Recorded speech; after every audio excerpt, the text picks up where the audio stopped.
So I just watched a video called L'Oiseau de Faux. I think I'm saying it right. L'Oiseau de Faux. It's French for the Firebird. It's my favorite. It's my favorite video in Fantasia 2000. So this is my second attempt to do this video. And I've been sitting on it all day, like not sitting on it, but I've been wanting to leave. I've packed my bags. I was planning to spend the day outside and Spirit wouldn't let me leave. So I was like, well, I distracted myself with a lot of different things because this is a big one. This message has been coming for a while. And wow, I saw 55 there.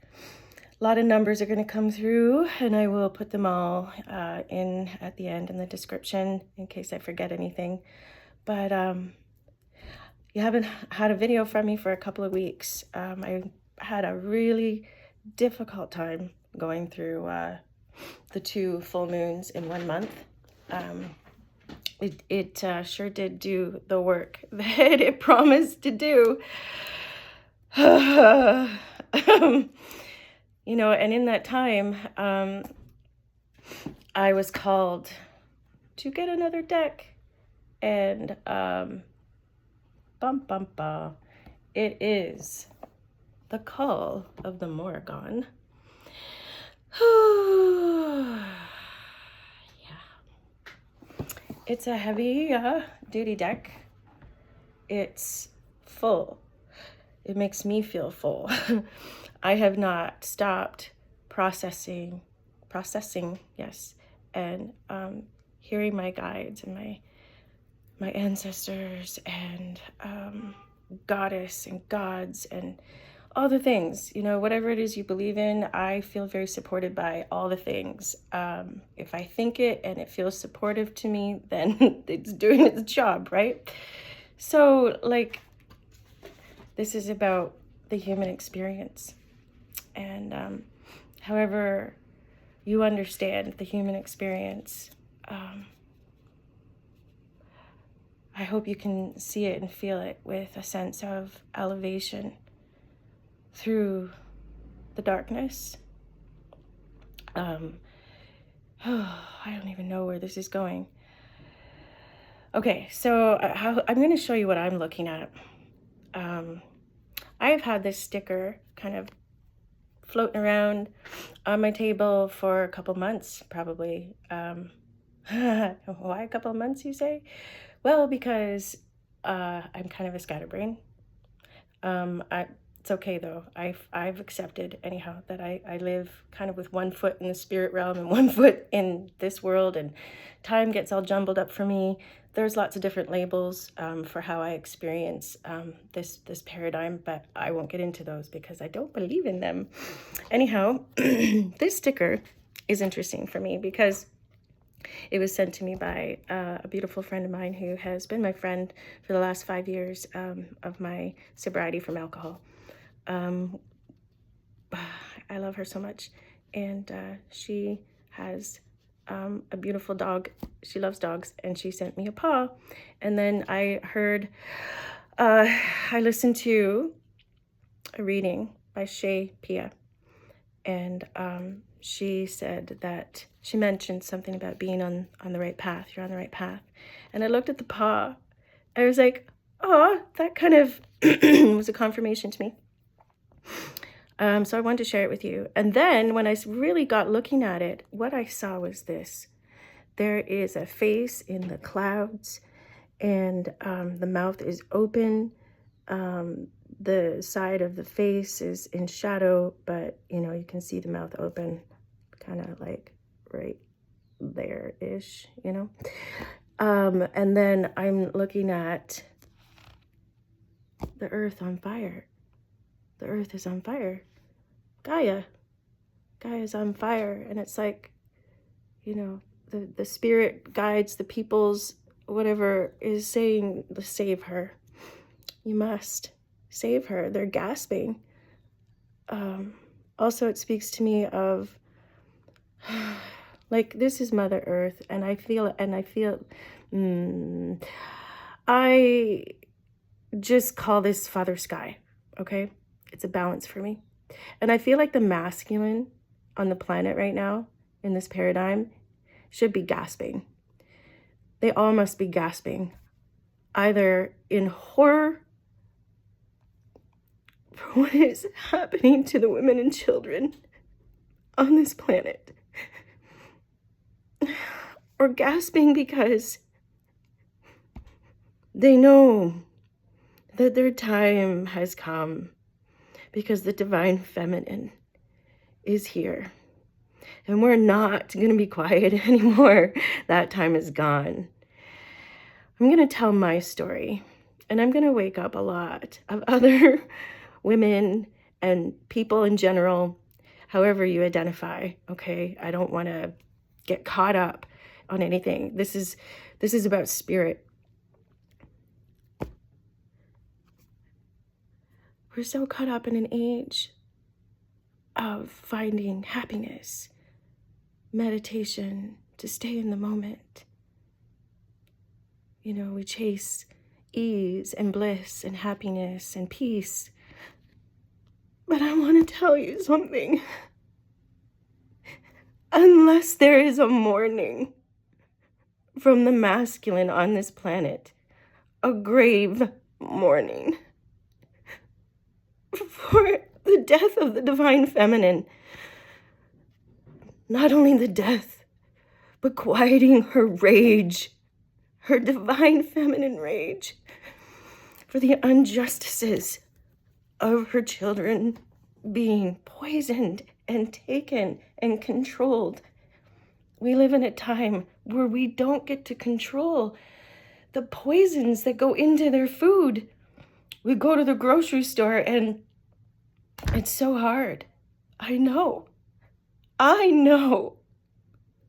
tried so hard to nurture my children, to help my son's physiology.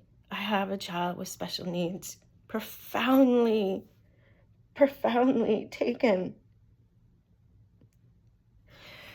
through a lot of different diagnoses. But really, it's one thing. It's the nervous system being attacked constantly, day in and day out, either by, some of you call it low vibration entities. Others have called it parasites. I know them to be both. This is a time of war, not just of a spiritual nature, but in our physiology as well. I don't want to scare anyone off. I just want to share this message with so much love and hope. And I'm going to be authentic. I'm going to show you all sides of my emotions. They're big, they're wide, they're sometimes loud, they're sometimes very soft and respectful. And I want to share this message of hope, of my big heart. I have a lot of healing stories because I've been through a lot. a lot. Okay. So with this call of the Morrigan Oracle and the two kick my spiritual ass full moons that we had last month, I have stepped into a new timeline. I am walking through a portal right now. It is the 9th. It is a number of completion. It is this kind of completion and a beginning. You know, I've stepped out of the paradigm of fear and doubting myself because I've already survived all the things. So actually really, you know, it doesn't matter to me, and it shouldn't matter to you what other people have to say about your healing journey, about my healing journey, and about what lights my fire. And what lights my fire is this message of hope. Okay, so the first card that I pulled, wait, no, I gotta tell you one more thing. So the way I am pulling the cards from this deck is I went through them all, okay? And I said a prayer and laid an intention. I did all the ceremonial things, my witchy things, you know, crystals and flames and Mother Earth and all the things. Yeah, it's gonna come out as a prophetic story, okay? I don't know how else to explain it, but it is. It came out like a prophetic story to me. Excuse me, and I think that's why it's been so hard to share it, because it's kind of, well, anyhow, I'm not going to entertain all those. Thanks for the confirmation, actually. Fly, big black fly, bzz, bzz, bzz, buzz away. All right. So the first card that I'm going to show you, the first thing I want you to notice is the orb that I see in the card before I show you the card. This is a rose quartz crystal orb, and it's symbolic of love. I hold it close to my heart when I want to embody love and let my spirit come from my heart. So this is the first card, and it is the Sword of Nuada. And I don't know, I know it's about a sword and there's a lot going on. There's Morrigan there whispering words of encouragement and incitement into the ear of our warrior. He's got the Sword of Truth, Nuada. And you can see that she is a woman of power. She is whispering enchantment into his ear that is encouraging him, giving him the incitement to fight for truth. She is the guide, and he is listening. See that magic coming from her mouth, the swirling colors? I see orange and yellow, and there's some variations in there. Oranges and more blush, I guess, not really orange. A little bit. Anyhow, I feel like men need our strength, our divine strength, not the low vibration type that they want. There's a phrase that's coming. I'm not the whiskey you want. I'm the water you need. We need to be that. We need to be that. What else? Okay, also with this first card that is coming out for you, I'm just going to show you it again. It has got the number 13, okay? And 13 is my number. So highly significant for me that this is the moment in my timeline that is correct for me to tell you this story. This is a healing story for me as well. 13 is significant for many reasons. It's come up throughout my life. I will share those stories with you sometime, but for this reading, I want to be very specific about what that card is all about. I kind of went off what was coming to me, and then what I remembered a bit, but here is what it says. It's kind of like a story time, you know, like this is a prophetic story, so I want it to sort of read like that. I'm going to try and prop that up nicely. All right, Sword of Nuada. The key words are taking right action, truth, determination. Nuada stands poised for battle, his shining sword in hand, shield ready. He is determined in his goal. He knows he can't stand on the sidelines. He must act. The Morrigan, half raven, half woman, whispers to him, inciting him to act, strengthening him so he may face his battles and emerge victorious. This is a moment we should all be familiar with. That moment you decide you are going to do something. That moment you know you must act. Perhaps to protect another, to stand up for yourself, to take a chance on a new endeavor, or to better your life in some way. Whatever it is, Nuada stands ready with us, focused on the path ahead. The path. The path. The path. See, I'm goofy too, right? I'm serious, I'm loving, I feel all the feels. Okay, so what's next? The divinatory mean. Oh no, I'm skipping ahead. Okay, here we go. And I can give you that card again. I hope that's a good spot. All right, storybook time. Nuada was king of the Tuatha de Danann when they arrived to claim Ireland. The Tuatha de Danann battled another group of supernatural beings, the Firbolg, for domination over the island. As the two groups battled, Nuada's shield arm was cut off. Despite this, Nuada fought on.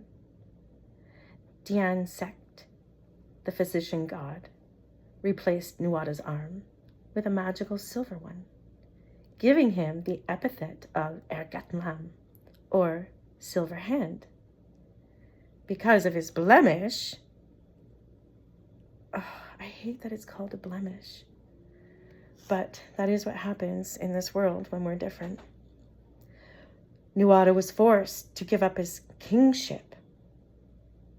Later, when the next king proved to be unworthy, Nuada became king once more when Dian Sect's son, Miak, was able to restore his flesh and blood arm.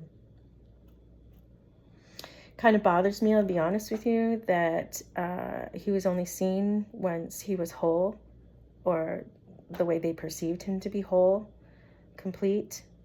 But isn't that the way the world is, sadly? I, even to myself, have kept thinking, I'm not ready yet.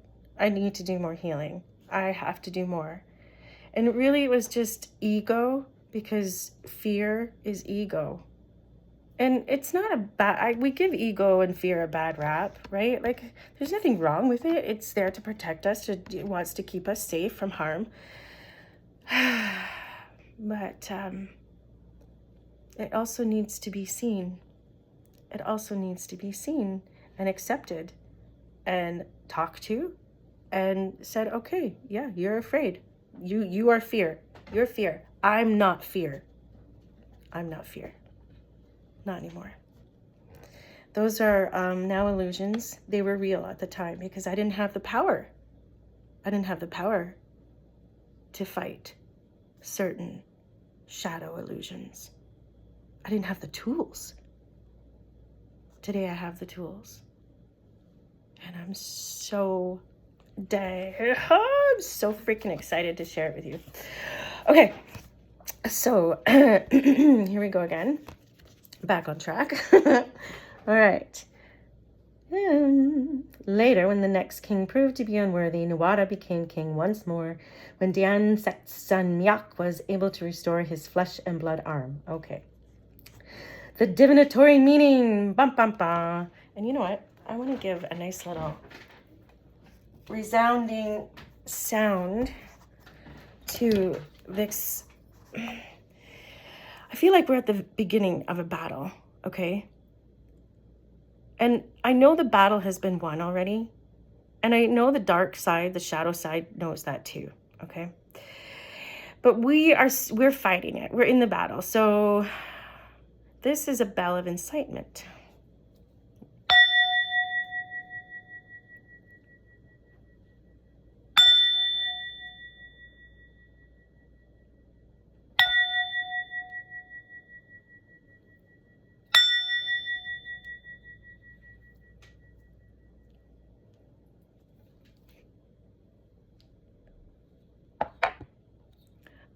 I've just sent it out to all four corners, or however you want to say it. Got the earth, 4 bells. North, south, east, west. All around the world. All around the world. Gaia is all-encompassing. Okay, Sword of Nuada. What else do you have to tell us? The divinatory meaning, Nuada's sword, Clem Solis. Oh, I said that wrong. Cleve Solis. Or the sword of light. Oh, come on. The sword of light, the sword of truth, is one of the 4 treasures the Tuatha de Danann brought to Ireland. Nuada's sword is connected to truth. When this card appears, it can represent the truth being exposed and casting away our illusions. The sword, once drawn from its sheath, was unconquerable in battle. Know the truth is on your side. Move forward, but be mindful that your actions are truthful and honorable. If you do so, you'll be unconquerable. I feel like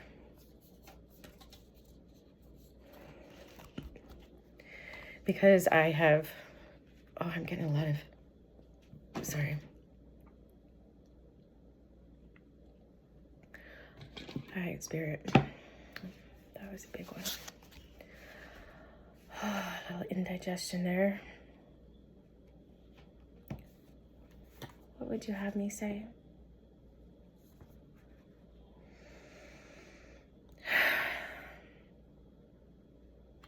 I didn't feel unconquerable.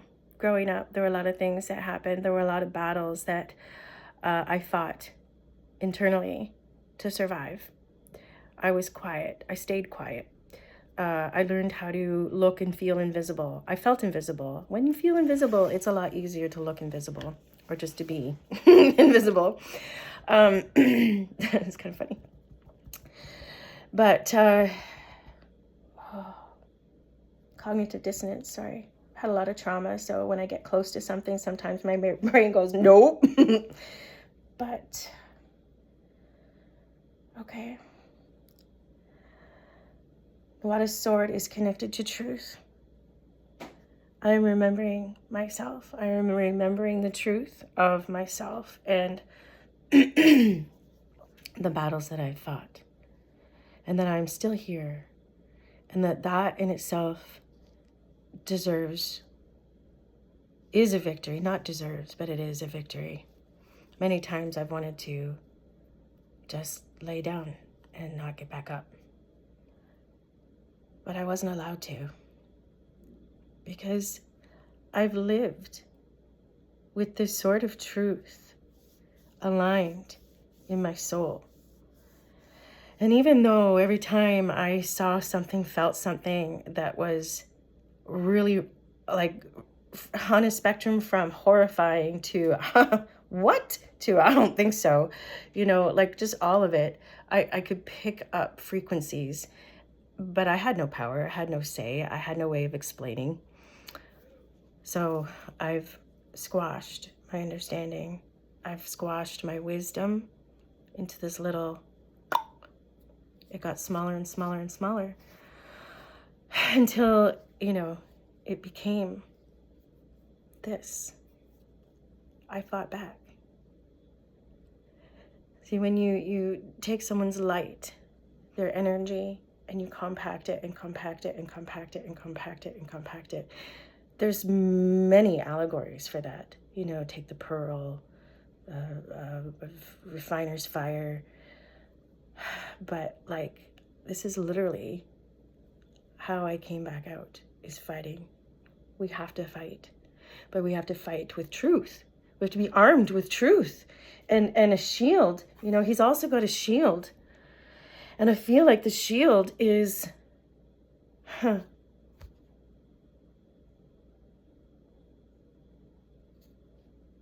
is the shield? She's speaking encouragement,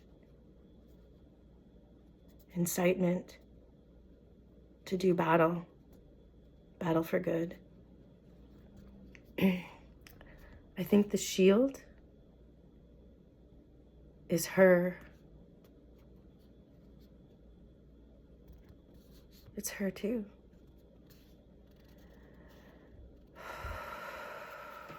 Without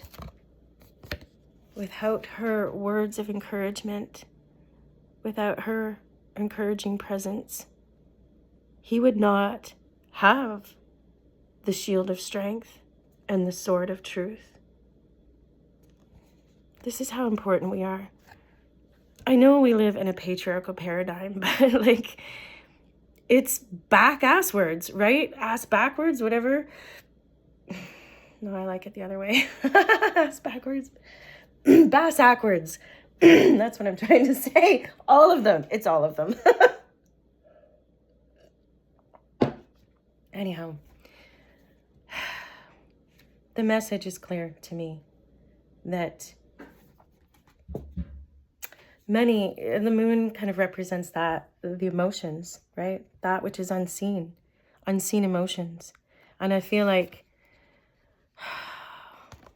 her voice of truth, the voice of all of we've had enough. We're not following the patriarchal paradigm anymore. I don't buy it. I don't belong. I've stepped out of it. We need to call back in the divine feminine. However, it is required in the moment. It is all strength. Your quietness can also be fierceness. A fierceness inside that grows because it wants to survive.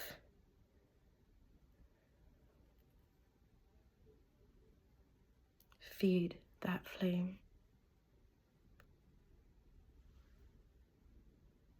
It's your heart center. There needs to be a balance. We have to have this sacred rage, but we also have to embody it with love. We're doing it because we love. We want to save the women and children of the planet, not go to war against each other. Yes, I'm a hippie. I was born in the 70s. I was a little late for my time or a little ahead of my time. I don't know. I'm on the right timeline. Anyhow, the next card, it's pretty cool. I didn't choose these. This is a prophetic story. So the next card, after this incitement to battle with the sword of truth, is death. We're not going to lose. We're not going to lose.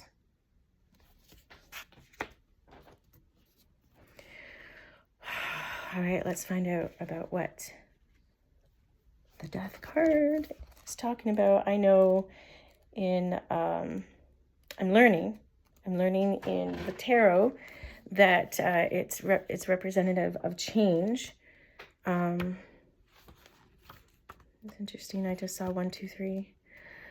Okay, where is it? I'm gonna have to put tabs in this one because this isn't fun for you to watch. Okay. It's number 42. The key words are transitions, change, rebirth, endings, and beginnings. So it is pretty similar. So let's see how this story unfolds from the lore of Ireland.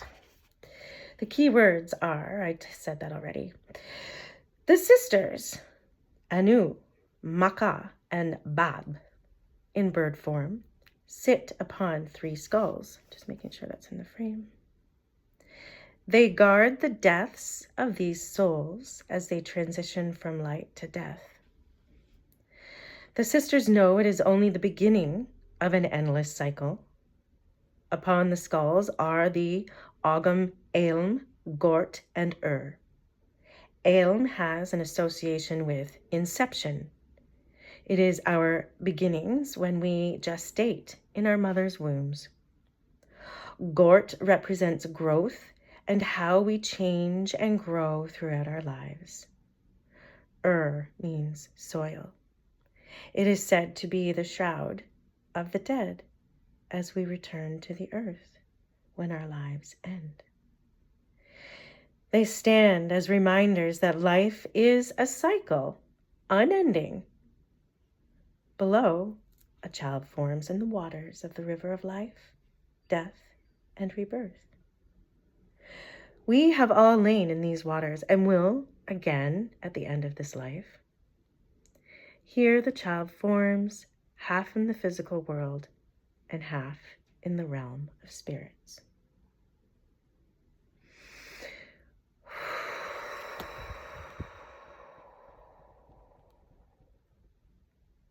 Let's keep the magic going. The divinatory meaning.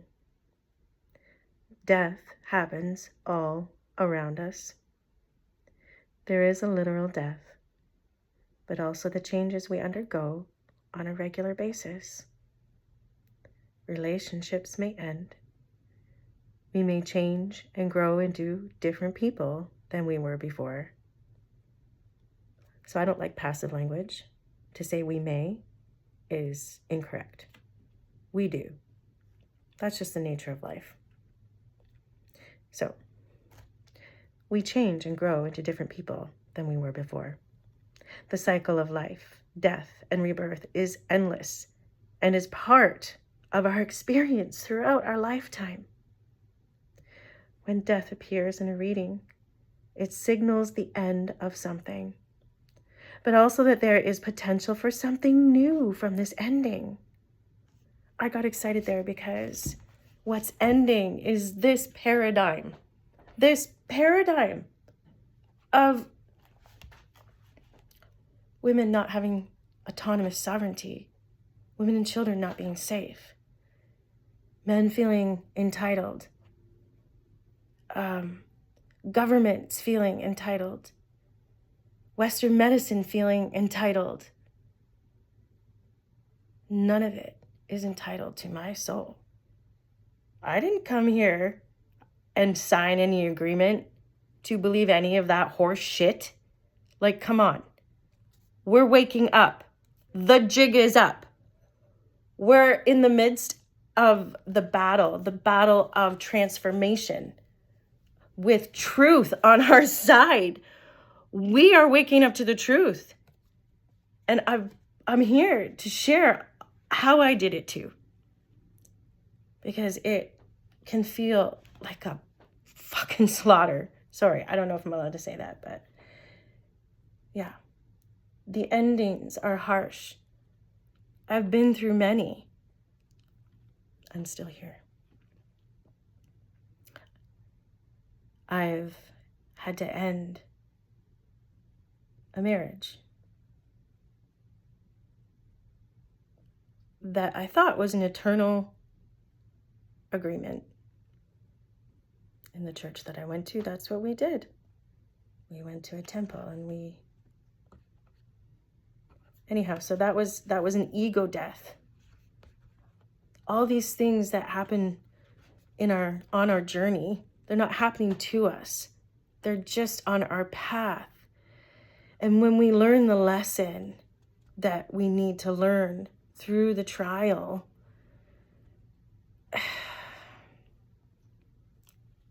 we let go of that part of our ego because we want to ascend. Let me explain. Ascension is not an out-of-body experience. It's an inside your nervous system experience. And as you go through something, we go through all the emotions, all the feelings. The feelings are what we are, and our body expresses those feelings through tears, through rage, through laughter, joy. And then, I realized that the cycle is the greater the sorrow, the greater the joy will be. Because there's an equal and opposite to all things.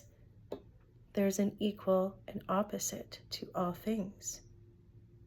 It's one eternal cycle. And it's there to support growth. Mother Earth is here. We are part of Mother Earth. We return to Mother Earth. We must protect Mother Earth. And everything that is creation needs to be protected.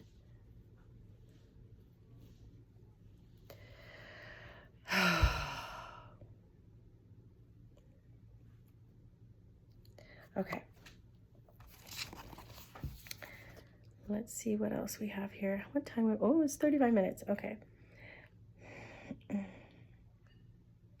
So the last sentence was, when death appears in a reading, it signals the end of something, but also that there is potential for something new from this ending. I love. I love children. I love animals. I love Gaia. I love Father Sky. I love the divine masculine, the divine feminine. I love love. And I want to breathe that love, that vibration back into this paradigm with all of the fury of divine feminine rage that needs to rise up in everyone, not just women. Not just women. Anyone who's felt oppressed like this, you're ready. And I'm giving you permission to let your voice go and speak the truth, the sword of truth. Be safe. Always be safe. Sometimes we need to hide our sword until the time is right. That is strategic, not weakness. Thank you, dear sister, for sharing that. Leanna Soul. Yeah, she's on here. She's got a YouTube channel. She's wonderful. Okay. Thank you, Spirit, for being here, for guiding me, sustaining me, strengthening me. All right. There's a spell here, the spell to end something. I'm just looking at the time again. It's 37 minutes, and I had one more card that I wanted to share with you, but I think this is it. There's another sword after this, so fear not. There is so much protection on this journey, okay? But I'm going to end this reading and continue the prophetic story in the next one, so they're not too long, okay? All right, so the spell to end something. I'm going to put this up for you so that you can either screenshot before I read it out. There we go. Good. Maybe you can get that one too so you can read it again. Hopefully I'm not breaking any rules. That'll get me in trouble. All right, so place the death card on your altar space. The death card. All right, you can screenshot that if you like. I love these cards. Like, aren't they awesome? They're so beautiful. I love them. Love. They're so great. Okay, so you will need that death card. A cord of some kind. I just got like skipping rope if you have a really tough cord that you want to cut through. That's kind of a cool idea. Yeah. However difficult you think the cord is, use like, the same toughness or thickness of whatever. I hope I'm getting this out right. Like, I'm feeling like if you're in a narcissistic relationship, like, I've been many, many times. I've literally just done this. This works. I cut whatever binds me to that frequency, that energy. And I never name the person because it's not the person. The person, their soul is in an illusion of their own ego. Okay. And I don't want to harm another soul, but I want to protect myself too and the people that I love. So I cut ties with that energy, which protects me and my feelings and my need to go back, because this is a physical reminder when I'm doing this, and I know it looks crazy, but I can also take scissors and like sit there and cut up pieces of paper or string or an extension cord, not plugged in, please. Like, Oh my God. What else? A skipping rope, I think I said before. I don't know. Whatever. I'm just having fun at this point. Okay, so so you need scissors or a knife and a fire-safe bowl. All right, then maybe nothing rubber, because I'm thinking that we're going to be cutting and burning. Place the death card on your altar space. Then hold the cord in your hand. Visualizing the thing or person you wish to be rid of, become one with the fibers of the cord. Actually, you know what? I can do this for you guys. It's kind of cool. Came with like a little altar in its own box. So I'm gonna see if I can just turn it so you can see it better. Pause. Okay, here we go.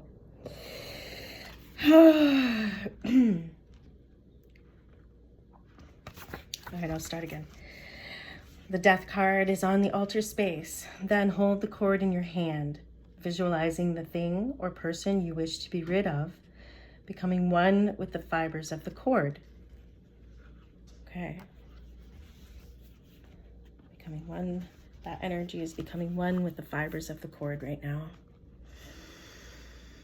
Think of that energy that you want to get rid of. Okay. It's in that cord. Morrigan, you hold life and death in your hands, endings and beginnings, possibilities and change. Let my connection to, you fill in the blank, be severed. I like to say these things 3 times. Morrigan, you hold life and death in your hands, endings and beginnings, possibilities and change. Let my connection to, you fill in the blank, be severed. Morrigan, you hold life and death in your hands, endings and beginnings, possibilities and change. Let my connection to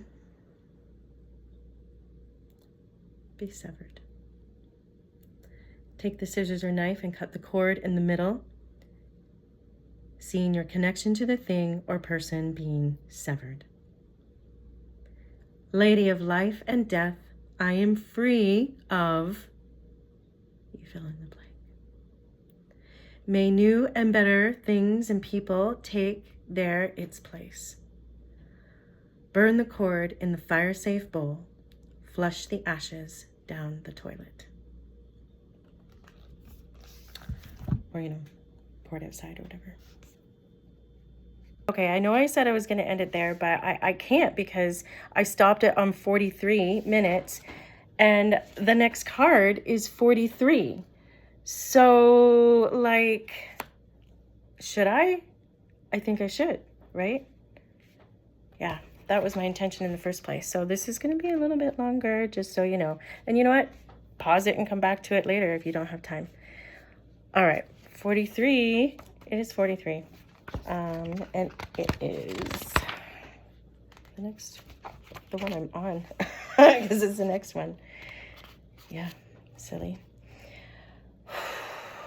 All right, well, let's just honor that moment that we took to cut ties of something that we no longer need. And I feel like on a collective level, I've named it. Yeah, we know there's certain things that we don't need anymore. So let's just embody that. Let's just forget about the noise on the outside that says, yeah, but, and just embody it. Just say, yeah, I don't care.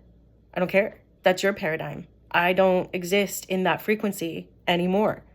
And that is ascension right there. Okay. So let's see. It's all about an oath. There is an oath. The key words are promises kept and vows. This is so on point. The Morrigan stands in a circle of stones, a sacred place, holding her sword out in challenge. A flock of ravens flies behind her, calling out. On her skin are tattooed spirals and the word oath in Ogham, a reminder of her promises. In the cattle raid of Cooley, Fergus swears he will have revenge for wrongs done to him. He makes this oath on the point of his sword, which he calls the halidom of Macha. The word for halidom, mind, can also mean blade or an oath. Like Fergus, the Morrigan challenges you to make your oath on the point of her sword. Her sword points at your heart. She challenges you to make your oath and keep the words you speak. The gods are always true to their word. Are you? The divinatory meaning is this. Oath can represent mundane promises you have made as well as the oath we offer to the gods.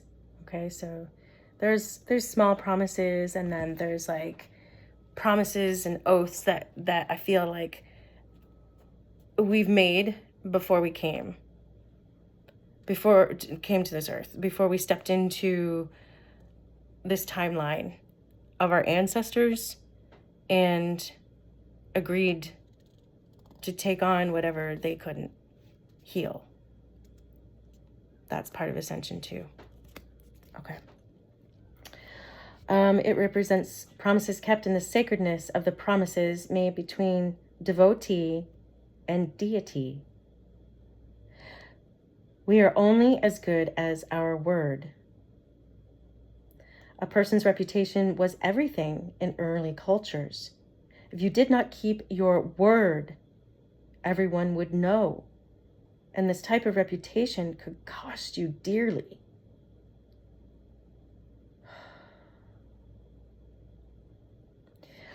I just want to stop and say I felt something and I didn't speak to it. Where it says it represents promises kept in the sacredness of the promises made between devotee and deity.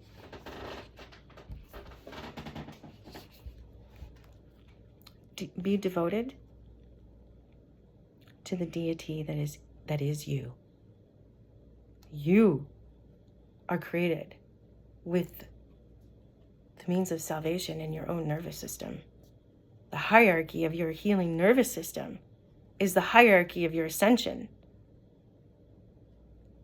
And as we're alive in this realm, on this planet, it's a cycle. It keeps going around and around. And that's ascension. We keep going through things in our lives that cause us pain, cause us joy, even all of those things. Our spirit is learning and growing from it. We take all of that with us. All of it comes with us. So even if you don't have any kind of outside power, you still have the power of knowing the truth in your own soul. And that is what you need to be devoted to. The truth. What is the truth? That is your deity.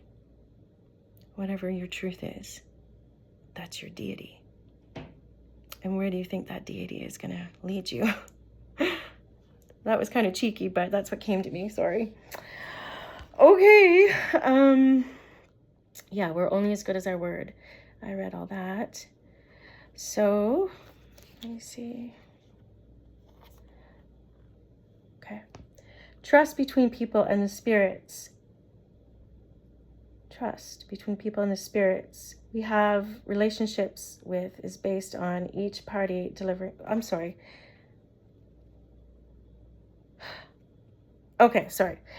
Trust between people and the spirits we have relationships with is based on each party delivering what they have promised. Okay. That's why I couldn't leave today, because I promised I would do this message and I haven't yet, and it was bugging me. I couldn't leave. Anyhow, so when oath appears, think of your obligations and promises to others. Are you being true to your word? Depending on the cards oath is drawn with, it can also represent the promises of others that may or may not have been kept. I think there's a lot of people who forgot what their purpose is in this life experience. And quite frankly, with these other cards that have been drawn and with the purpose and the intention that I pulled this out and the prophetic message, it is that we have an oath to remember who we are, an oath to remember that we're human beings, that we're here to create, not to destroy. We're here to love and protect our women and children, to protect all people. Men are to use their physical strength to protect women and children. That is the nature of being human. Have you forgot? Sorry, my audience hasn't forgot.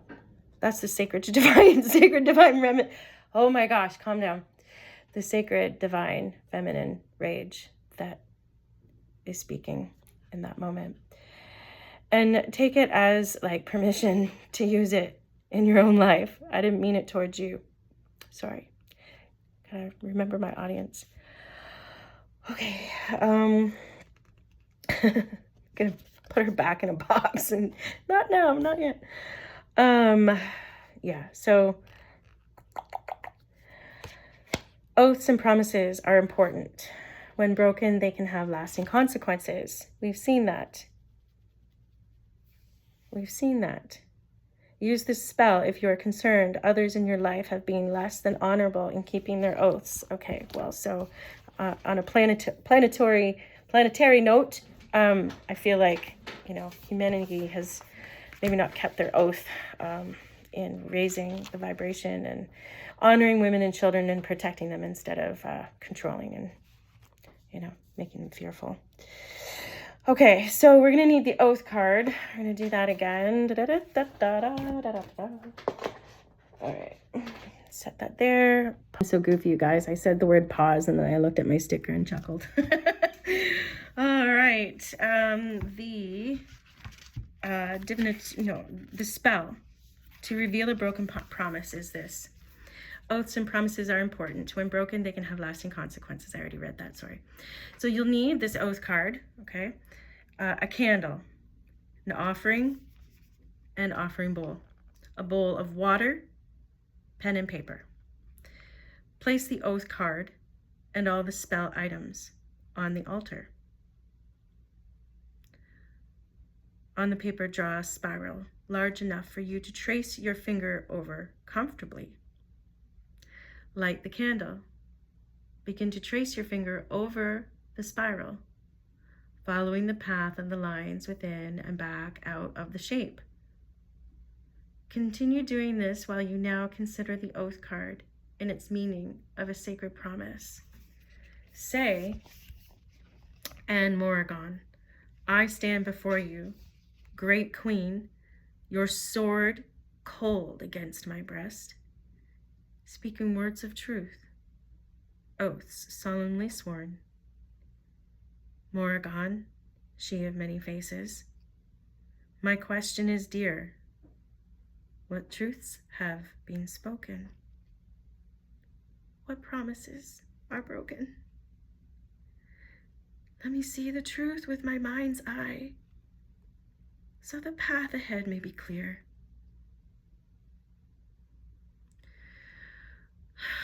With a softened gaze, look now into the bowl of water. See the flicker of the candlelight reflected in the water's surface.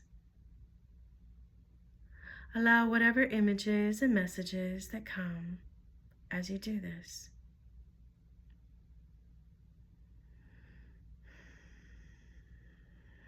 Make note of them in your mind and continue for as long as you feel is appropriate. When the images or messages begin to slow or subside, or you feel you need to stop, remove your gaze, trace the spiral one final time, and say, "And Morrigan, the spiral path connects us all. I give gratitude for the messages and truths revealed. As I go forward along the path, May my words always be true. May my actions always be just. May you accept my offerings. Make an offering to the goddess in gratitude for what has been revealed. When you are done, you may want to journal the messages, not may. Journal the messages you received in order to decipher them and determine your next decisions. Yeah, there's no may. If you want the blessing, do the work. Okay, if you made it to the end, I want to leave you with a blessing. Bless you with the sword of Nuada, which is the sword of truth.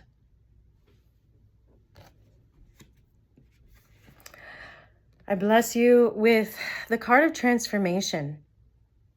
And I'm looking at these spirals in the back. These are all cycles of transformation in the heart of every wild woman. She knows. I got what goes around comes around. And that can be taken either way. So you can be comforted by that or not. I think you will. I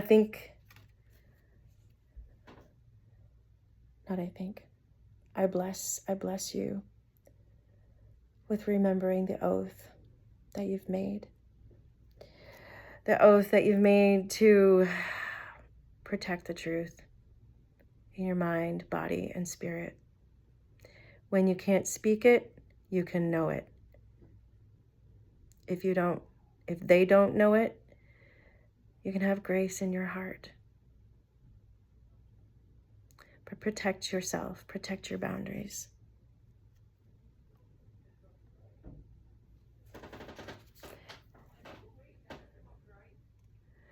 That sword is, what's the word I'm looking for? It looks like it's got flame embedded in it, like the flame of truth is embedded in her sword. It's the tongue, the words that we speak. It's also the tongue. So kind of like, your word is your oath. And there are consequences when we break our oath. So be mindful of the words you use. They cast spells, right? It's spelling. Protect your energy as always. I love you, and thank you for staying with me. It's now 58:06. I appreciate you. Cheers.